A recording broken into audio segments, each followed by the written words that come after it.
question concerns fear of speaking. Fear of? Speaking. Fear of? What I'm doing right now. Yes, thank you. It's probably why Just wanted to point out the paradox, since you seem to be doing so well speaking right now. Thank you. Are you afraid? Not too much. Well, then, do you really have a fear of speaking? I do in certain situations. Oh, in certain situations, such as? Very exciting situations or situations that involve high emotions. High emotions. Yes. So. And what are you afraid will happen in those situations if you speak? I'm not sure. Are you afraid you will fumble over your words? Are you afraid you will be laughed at, ridiculed, not taken seriously, thought to be less than intelligent? What are you afraid of? I think I'm afraid I'll get hurt. Hurt by what? Maybe I'll get rejected or rejected by whom? The people I talk to. You can't be rejected by people that you're talking to. You can only reject yourself. That's a good point. I know, that's why I made it. So the question really is why are you rejecting yourself? Do you not find yourself valid? Do you not find yourself worthy? Do you think of yourself as less than? Are you attempting to measure yourself against other people and finding yourself coming up short? Sometimes, yes. But why do you do that when you have no business doing that? In fact, you have no ability to do that. You are unique. They are unique. There's no way you can compare yourself really to anyone else. So why are you doing something that's not really possible to do? Well, maybe I should stop. Well, maybe you ought to. If you prefer to, yes. But the question is, why do you do it? Why are you rejecting yourself? Why are you invalidating yourself? It feels like a vibration that I can shift into or out of. Yes, I understand it's a vibration, but the question is, why are you choosing it if you don't prefer it? I think I have felt that way. I understand you felt that way, but feeling that way is not the reason. Feelings are only the result of something you already believe or define to be true. You can't have the feeling about it if you don't already actually believe something about yourself to be true that is generating that feeling. So you can't use feeling as the excuse to keep having the feeling. True. Do you understand? So the idea is to find out what the feeling is telling you. The feeling is there to tell you you have a belief that's out of alignment with who you prefer to be and help you get in touch and identify what that definition is so that you can change it, let it go if you don't prefer it. So you have to use the feeling in the way they're designed to be used instead of just wallowing in it. Okay. Does that make sense?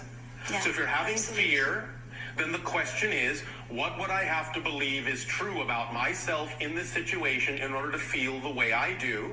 And, or, conversely, if I did choose to move forward and be the self I prefer to be, what am I terrified will happen? And one way or another, you will identify what the definition is. Generally, in these circumstances, it has to do with what we've already talked about.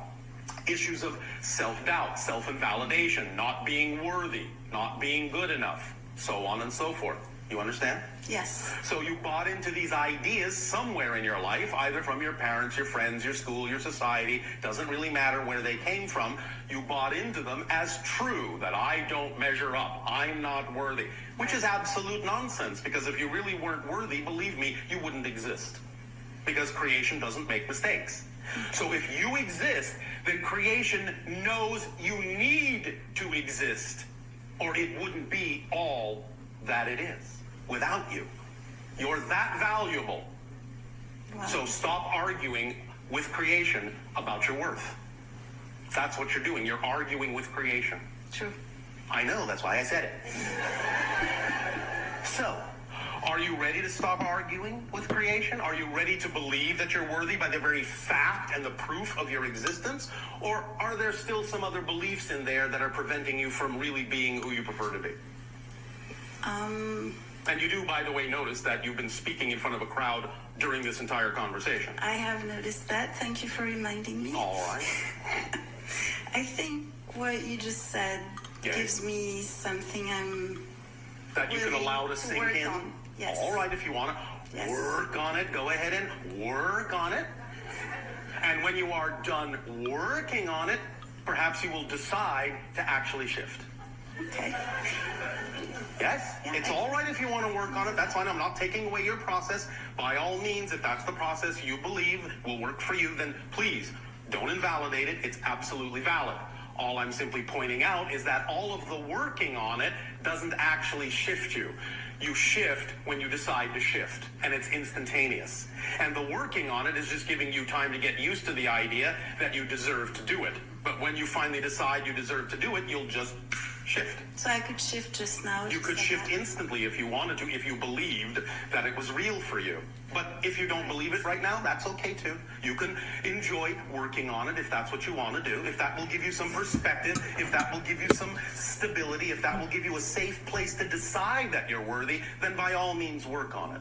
I'm just telling you it's not always necessary to do so, but that's up to you to decide. I like the idea of being worthy.